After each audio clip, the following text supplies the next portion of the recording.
Hello everyone, and welcome to my General Hospital official channel. I hope everyone is having a wonderful day. Before we begin, please hit the subscribe button and give this video a thumbs up.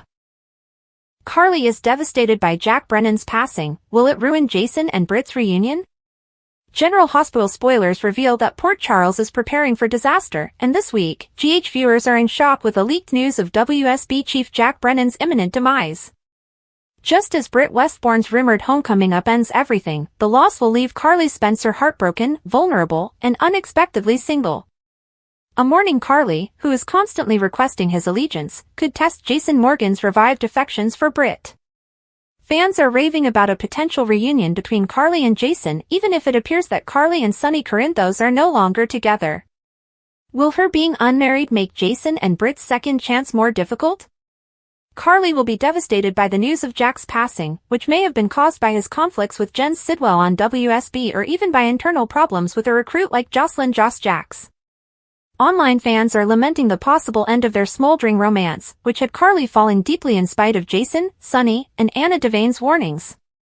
Carly's anguish may draw her to Jason, her long-standing rock, if she is left vulnerable and flying alone, particularly if Jack's secrets, such as enlisting Joss in the WSB, are revealed. Just as Britt's homecoming evokes old emotions, her sadness reflects previous losses, and viewers worry she will rely on Jason and expect to be his top priority. Jason's heart is aroused by Britt's return after seeing Kelly Thibault on screen last week. Britt's return has sparked rumors of a love reunion with Jason. Since their Lighthouse days, he has obviously loved Britt and their chemistry has been evident. He was shocked to see her, or someone who looked just like her, at the airport. However, any chance of a reunion could be completely upended by Carly's recent heartbreak. Fans of GH remember how Carly resisted Jason's previous relationship with Britt, particularly during their mob marriage, out of concern that she would lose the loyalty of her best friend. Will Carly ruin Jason and Britt's shot at love in order to keep Sonny close now that she's single and he's not involved? Will Carly prevent Britt and Jason from falling in love? Carly's weakness might cause problems for Jason and Britt as we deal with Jack's reported tragic departure. Will a distraught Carly, who wants to be Jason's first priority, oppose their reunion, or will she come to terms with it and let him go? After giving Jason the impression that Britt has been deceased for a long time, isn't it clear that Carly is telling him that she doesn't deserve him? Fans are split. Some hope for an epic romance between Jason and Britt, while others hope for a spark between Carly and Jason. Spoilers for General Hospital: the top 3 reasons Britt and Jason are meant to be. Fans are fervently hoping for a reconciliation between Jason Morgan and Britt Westbourne, according to General Hospital spoilers.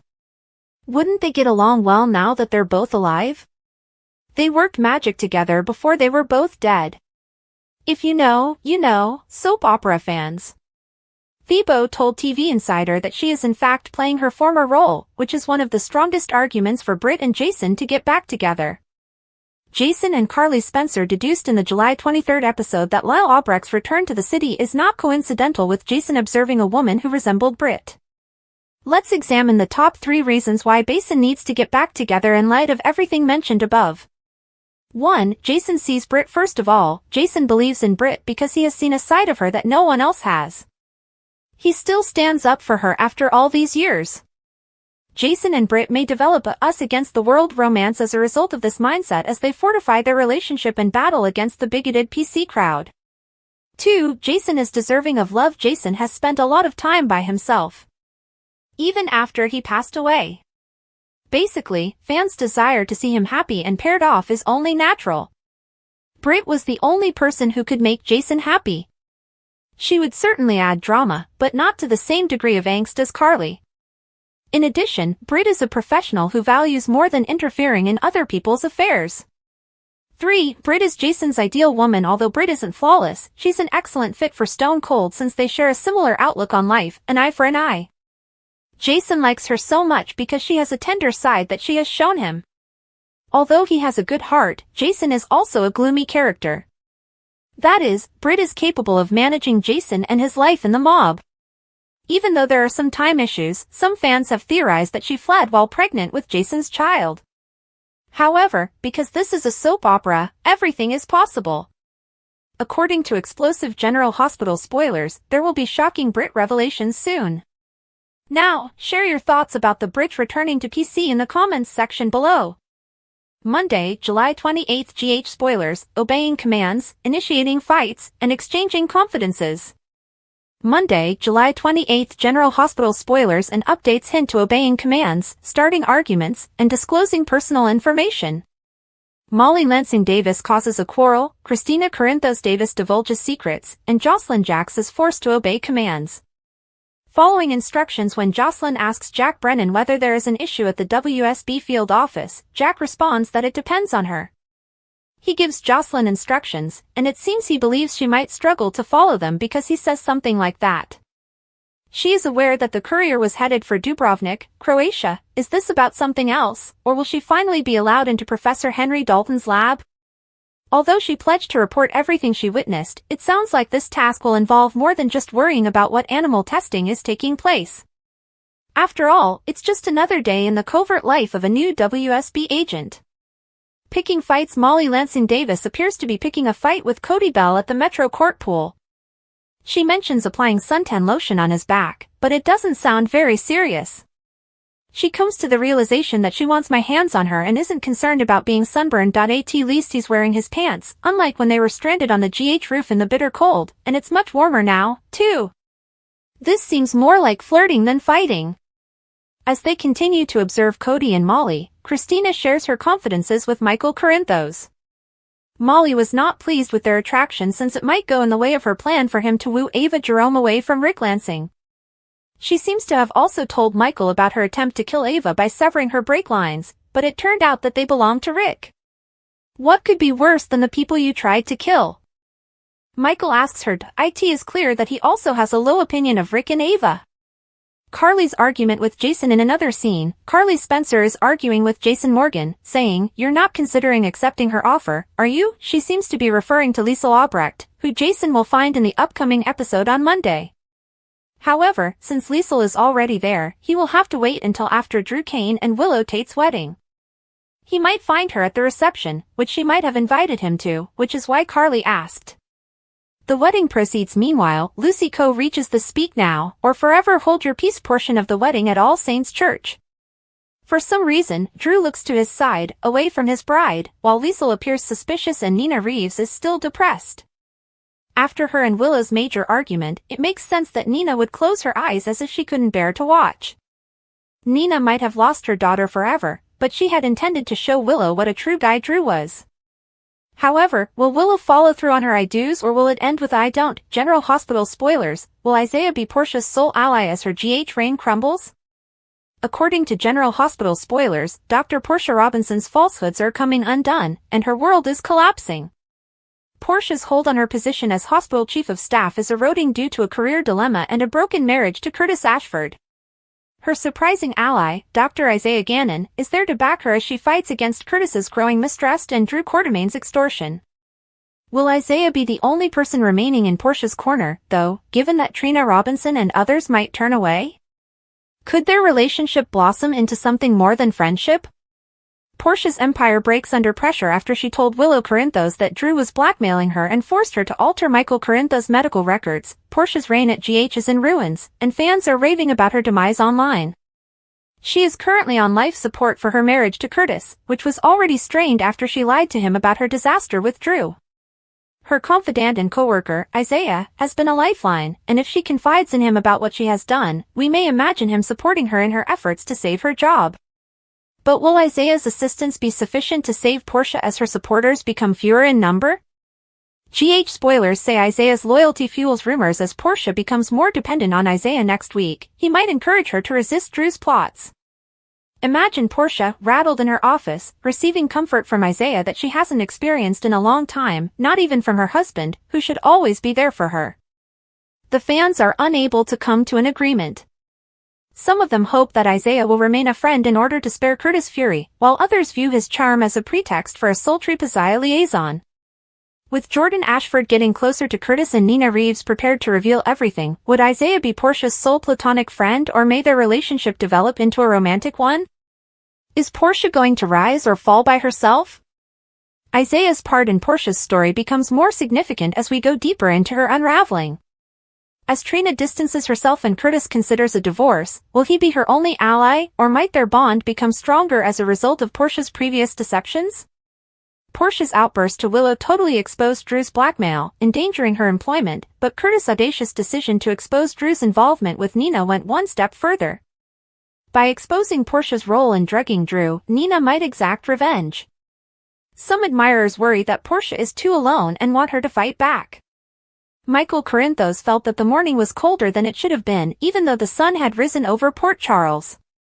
He stood at the window of the Quartermain mansion, alone now, watching the silence descend upon the house that had once resounded with laughter and the cries of newborns. Sasha had left.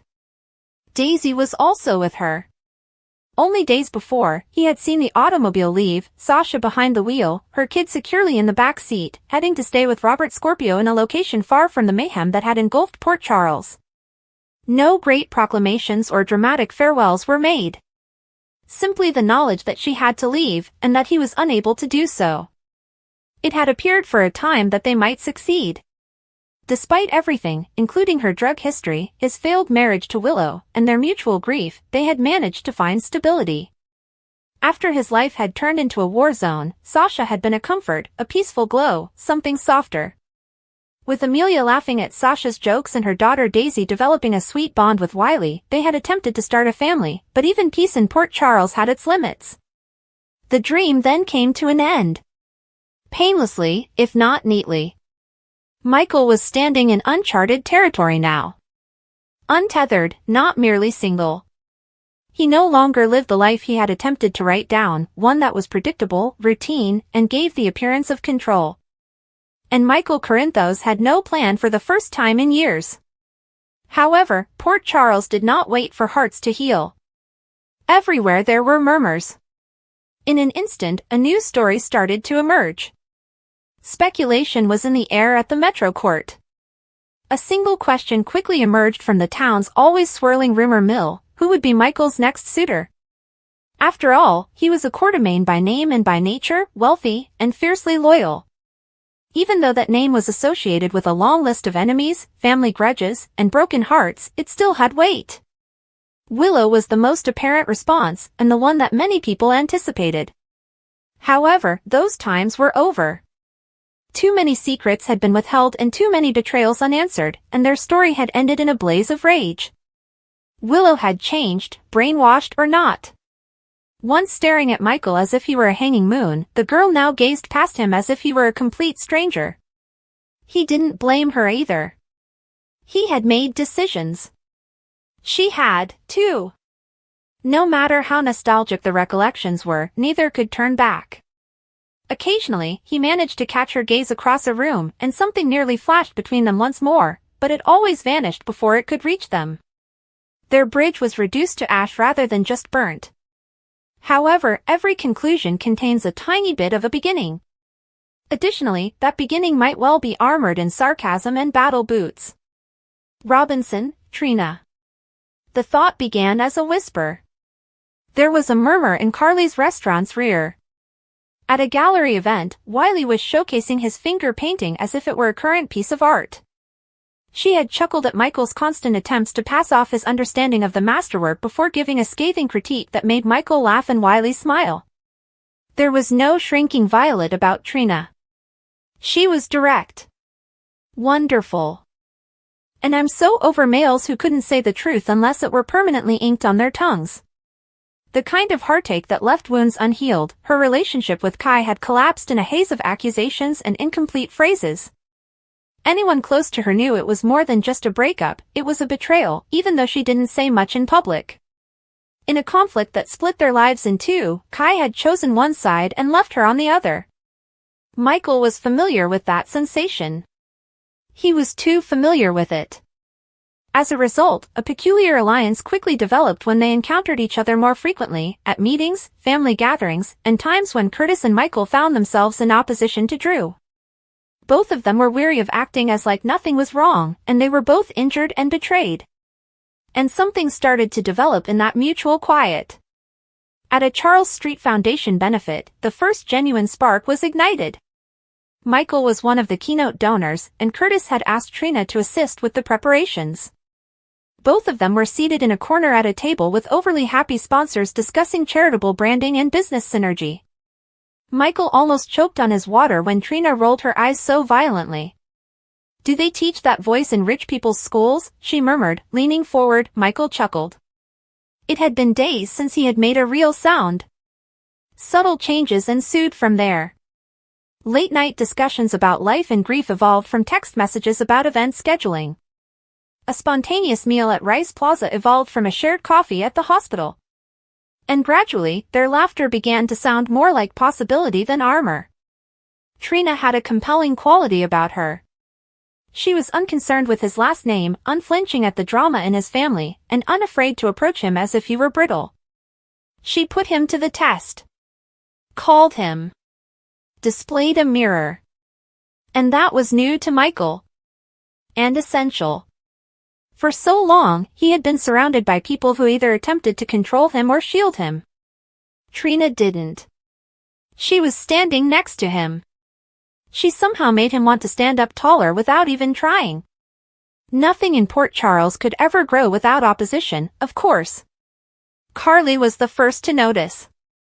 Although she didn't say anything each time Trina's name was mentioned, her countenance tightened. Carly respected Trina, so it wasn't disapproval, but she was unsettled by the thought of her son falling for someone she hadn't picked. Carly was protective by nature. Quite fiercely.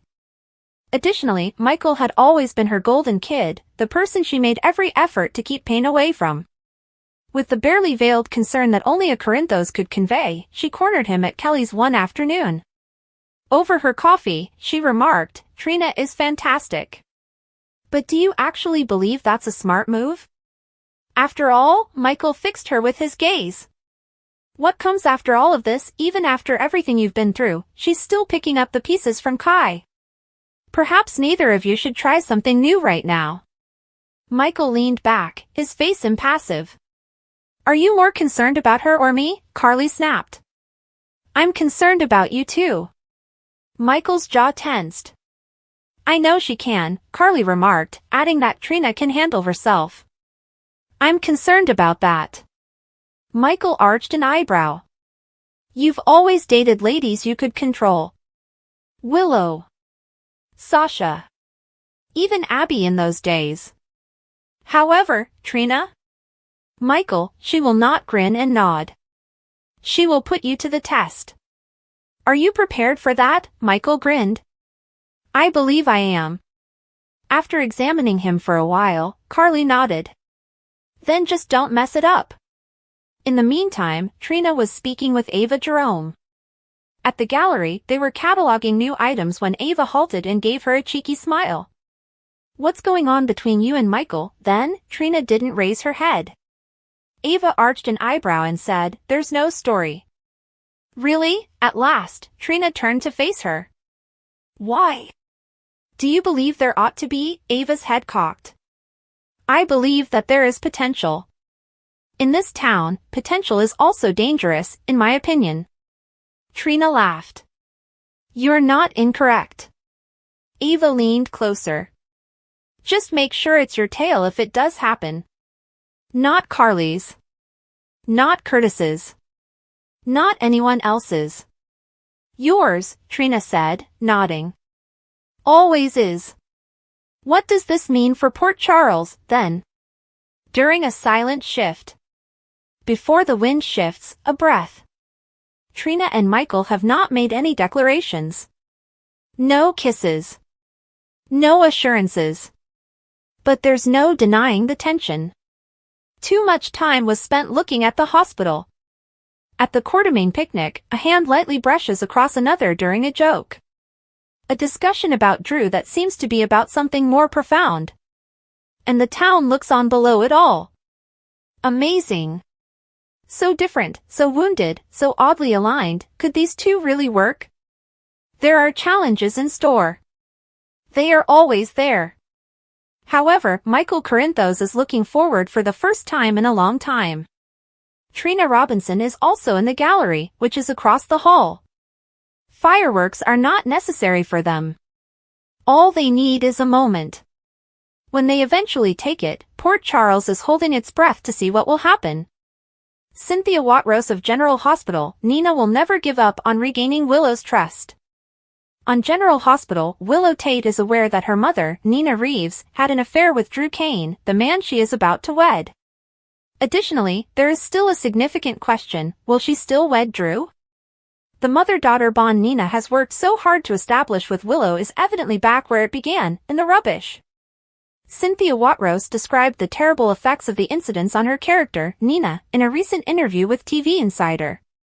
Secrets are no fun. The actress claims that Nina concealed her sexual relationship with Drew from Willow out of fear that Willow would reject her. Watrous observed, "I believe Nina truly wanted to tell Willow, but the fear of losing Willow overcame her desire to be truthful with her daughter. Nina had intended to tell Willow the awful truth at the last minute, but by then, Willow had already learned about it from Curtis. This is it," Watrous disclosed in an unscripted moment, before Nina left to finally tell Willow the truth. "It's sufficient. This is enough. And I believe I was merely pretending that Nina was at the end of the road." By that point, it was obviously too late, and Willow scolded Nina for her months of dishonesty. Due to her close relationship with Caitlin McMullen in real life, Watrous revealed that doing these scenes, it's easy in one respect, because she's so prepared, and she's so on it, and it's difficult in the other respect because I love her so much. Watrous summarizes that Nina is heartbroken after their heated altercation. She may be depressed, but she is still very much alive. According to Watrous, Nina will never give up on restoring her broken trust with Willow, and she is firmly on Team Nina, hoping that Willow will eventually find a way to forgive her. "I'm hoping they reconcile." Watrous sighed. Cynthia's heart breaks for Nina and to see what happens with this relationship. "I love that Nina gets to have family, because it does mean so much to her," Watrous said. "We're starting over because Willow is unable to forgive her mother. Does Nina merit Willow's forgiveness?" Nina begs for forgiveness amid wedding chaos. Sonny Corinthos checks in on Marco Rios, and Lucas Jones and Carly Spencer fight. Additionally, Christina Corinthos Davis checks in with Cody Bell, and Lucy Coe checks in on Jen Sidwell. Carly and Lucas fight. Carly thinks this is a poor idea, so Lucas goes into her office to resume their disagreement. They then argue about his opinions on Sonny. Carly holds Sidwell responsible for everything, while Lucas reminds out that Sonny is a mobster who does terrible things. Lucas says that both of them are to blame and that he cannot defend Sonny's actions. After talking about Sonny's role in Julian Jerome's demise, Lucas acknowledges that he has altered his mind about Sonny. His sister thinks his new romance is the only thing influencing him. Lucas is enraged by Carly's continued defense of her ex and decides to leave because he believes she has become too involved in Sonny's world. Sonny visits Marco in Marco's room. Sonny advises him to go back to Miami and assures him that he won't suffer any harm as long as he stays away from his father's business. Marco, however, has no intention of doing so. Sonny notes that his father is the source of all the problems. Sonny remarks that they must figure out a peaceful way to coexist since Marco is not prepared to leave the life he is creating there. When he asks Marco whether he thinks he is responsible for Natalia Ramirez's death, Marco admits that at first he did. Sonny tells him how much he loved her and how the cops put her in a difficult situation. He also recalls how much his mother loved him and wished they had stayed together. After arguing with Sonny, Lucas returns and hands Carly his key. He also threatens to call the police again if Sonny approaches Marco. After Sonny departs, Lucas suggests that he include this incident in his police report. Marco explains that he hasn't said anything since he doesn't want to exacerbate the situation, and Lucas consents to respect his decision. Carly thinks Lucas will settle down, so Sonny visits her and tells her to control her brother. She replies that both of them are making her crazy when Sonny asks whether she has ever said anything to her brother that might come back to haunt her. In order to prevent causing friction with her brother, Lucas unexpectedly shows up and hands his sister his key while declaring that he is leaving. Lucy visits Windermere to check on Sidwell and see how he's doing. She asks about Willow Tate's wedding and Lucy checks in on Sidwell while Marco goes all out against Sonny.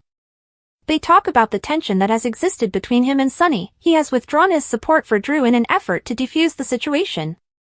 He thanks her for helping him through his difficult times, but she notices the time and says she has to go, wishing Sonny would realize that all he wants is to be liked. After she leaves, Marco enters and gives his father a hug. Sidwell says it's all about living in harmony with each other. He assures him that he is totally dedicated to the battle against Sunny and that Sunny must be eliminated at any costs. Christina checks in with Cody at the pool. Christina runs into Cody, who promises to woo Ava Jerome away from Rick Lansing. She requests that he update her. Cody approaches Molly Lansing Davis and makes fun of her overdressed appearance. He is impressed when she shows him her bathing suit and confesses that she feels hot. He persuades her to put oil on his back after she warns him about skin cancer. Christina asks Michael for help. When Christina first meets Michael Corinthos, he informs her that Drew and Willow's wedding is today. Watching Cody and Molly flirt across the room distracts her, so she asks her brother to take Cody's focus. Michael comes over and pulls him away. Quickly approaching her sister, Christina asks her if she still likes Cody. Molly says she doesn't, and Christina asks if Cody knows. She reminds her that he usually attracts wealthy, attractive ladies. Cody returns to Molly with drinks and requests that she continue to oil him, but Molly insists that they are only friends. Elizabeth Weber is thanked by Drew at the chapel for her support. Everything seems to be going well, and she asks Kai Taylor to help her move something. Emily Scout Kane and Alexis Davis enter together. Scout remarks that Willow looks like a princess, to which he replies that he is the prince and that they will have a happily ever after. When Liesl Albrecht arrives, she starts to quarrel with Drew about his hero status until Liz pulls her away. She reminds Liesl that she made a vow to act appropriately at the wedding. Liesl responds that she was unable to resist. Nothing can stop this wedding. Liz is certain that nothing can ruin the wedding. When Rick shows there, he starts talking to Liz about planning the wedding. When he suggests that they dance during the reception, Ava sees them, lets out a startled cry, and turns to leave. Liesl approaches and remarks that Ava looks like she just drank tainted milk. Ava yells at Rick for paying too much attention to Liz when he approaches her. After stomping off, she approaches Alexis to arrange a private meeting for the two of them. Willow and Nina have it out. When Nina goes to the bride's chamber to meet her daughter, Willow immediately inquires as to whether she had an affair with Drew, shocking her mother. She finally breaks down and tells Willow the truth after a protracted period of silence. Willow is sickened to learn that it's true. Nina admits that it lasted from April to August and explains that she was unaware of any attraction between Drew and her daughter. Willow feels incredibly betrayed and is appalled that he was with her mother when she was falling for him. Although Nina knows she ought to have told her, she didn't want to further sour their shaky relationship. Nina attempts to explain when Willow asks if she loved him. Nina adamantly responds that she has always detested him and wished to separate from him. She ended it when she realized how important Drew was to her life. Her daughter is furious that she let her destroy her family and marriage for a man who cheated on her. She was repeatedly warned about Drew and the destructive nature of their connection, Nina recalls her. Willow claims that she would never forgive her for losing custody of the children and that she would have left Drew and kept them if she had just been honest. Nina keeps asking for pardon. Nina still cares for her even though she knows she made a mistake. She cannot comprehend the significance of their deepening intimacy. Willow asserts that their relationship was based on deceit. She could have been truthful and saved her a great deal of suffering. She envies Nellie Benson for dying without knowing Nina and accuses her of lacking maternal instincts. After throwing her out and breaking down in tears, she looks into the mirror and remembers her time with Drew. The wedding begins. Nina runs into Albrecht and demands that they go right away, as Lucy walks into the chapel and asks everyone to find their seats. She informs her that the wedding is off, but she doesn't elaborate on the events involving her and Willow. Scout spreads the flower petals. Liz announces the bride is ready as she enters the chapel, and Drew congratulates her on her perfect appearance. As the wedding march begins, Willow enters and meets Drew's gaze. Betrayals, resurrections, and wedding troubles. Monday, July 28, 2025, Drew and Willow's wedding ceremony starts. Jason finds Albrecht Brennan, gives orders to Jocelyn Christina, and they have a fight. Tuesday, July 29, 2025, Jason and Albrecht talk about Britt. Curtis apologizes, Portia comforts Nina, Tracy and Cody are happy, and Martin receives interesting information. Wednesday, July 30, 2025, Nina makes a secret play. Rick gets a new client. Elizabeth takes in a houseguest. Michael has a big decision to make. Curtis debriefs with Trina. Thursday, July 31, 2025, Jason asks Elizabeth for a favor, Dante opens up to Anna Emma, and Carly shares her worries with Jocelyn Willow, and they make a vow. Friday, August 1, 2025, Jason shares his suspicions with Anna. Alexis wants answers, Felicia advises Lucas. Dante questions, and Danny, Emma and Gio devise a plan. Who is the new mystery man on General Hospital? Does Britt's comeback have anything to do with this man? A devoted soap opera fan is naturally attempting to make connections now that Kelly Thibault's return as General Hospital's Britt has been confirmed. They want to know who supported her during it all, how it happened, and why. I've got a hunch when the plane passenger next to Jason was highlighted prominently earlier this week, my eyebrows went up. Jason was on his way home after ensuring that Sasha and Daisy had arrived at Robert's house safely when he spotted someone he believed to be Britt. After Rocco questioned Jason about Britt, Carly attempted to dissuade him from believing she might still be alive, arguing that she was likely still fresh in his mind. When they were conversing, I thought I saw the aircraft passenger behind them, but he didn't pay much attention to the drama involving the quartet until Dante and Lulu confronted Albrecht. Is he snooping on Britt's two loved ones, Jason and Rocco, in connection with her return? Britt's Port Charles journey. Dr. Britt Westbourne was a self-assured, sly, and unrepentantly conniving character when GH fans first saw her, and she soon gained the nickname the Britch. However, over time, Britt developed into one of the soap opera's most interesting characters. She combined layers of unexpected heart, vulnerability, and villainy. Britt, who is portrayed by the vivacious Thibault, has had an exciting ride in Port Charles, and her recent comeback has people talking. Britt made an impression right away when she was first introduced as a doctor at General Hospital in 2012. Targeting Dr. Patrick Drake romantically put her in a precarious position. She coerced Emma, his young daughter, into approaching him. Britt doubled down when that failed. She pretended to be pregnant, claimed another woman's child as her own, and concealed the fact that Rocco was actually the son of Dante and Lulu rather than her and Patrick. Britt's darker tendencies weren't unexpected. She was the daughter of the evil Caesar Faison and Dr. Liesel Albrecht, two of the most infamous people in GH history. Britt's icy, cunning early personality was influenced by her upbringing by parents who were experts in deceit, manipulation, and terror.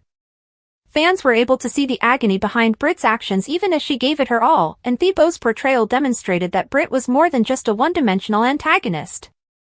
Britt's connection with Brad Cooper was one of the most surprising and adored aspects of her journey. By sharing secrets, loyalty, and comedic relief, the two misfits developed a genuine bond. Britt's redemption path was facilitated by Brad being the only person who embraced her for who she was. Britt made a few short appearances after leaving town in shame, but her transformation didn't really start until her longer return in 2020. After taking some time off and gaining fresh insight, Britt returned to Port Charles as chief of staff and made an effort to lead with greater integrity. She made new friends, most notably Jason, who was able to see through her gruff demeanor. Their relationship revealed a more tender side of Britt, one that was able to love deeply and sacrifice herself for others. Britt's heath twist and violent death. In a devastating turn of events, Britt disclosed that she had inherited the gene for Huntington's disease, a fatal condition for which there is no treatment. She decided to experience life on her terms rather than run away from it. This heartbreaking news gave her a sense of urgency that influenced many of her decisions and gave her story more emotional depth. During this time, Thibault had strong performances that demonstrated Britt's resilience despite her waning health. Britt was tragically killed off in early 2023 after attempting to save Jocelyn Jacks and being stabbed by the Hook Killer. Fans were devastated by her passing, particularly considering how far she had come. Among the year's most heartbreaking moments were the poignant exchanges between Britt and her mother, Liesel, and her farewell to her friends. Up until now, it appeared that Britt's narrative was over. Although she recently rose from the grave, viewers are still unaware of her exact whereabouts at this period. Was Albrecht nursing her daughter back to health the entire time, or did she truly think she had died? She was clearly grieving when Britt was killed, but perhaps she thought Britt had been killed at the time. Do you believe this to be a coincidence, someone connected to Britt's comeback, or just two actors who share a similar appearance? Thanks for watching. If you like this video, so please don't forget to subscribe my channel and don't miss any update.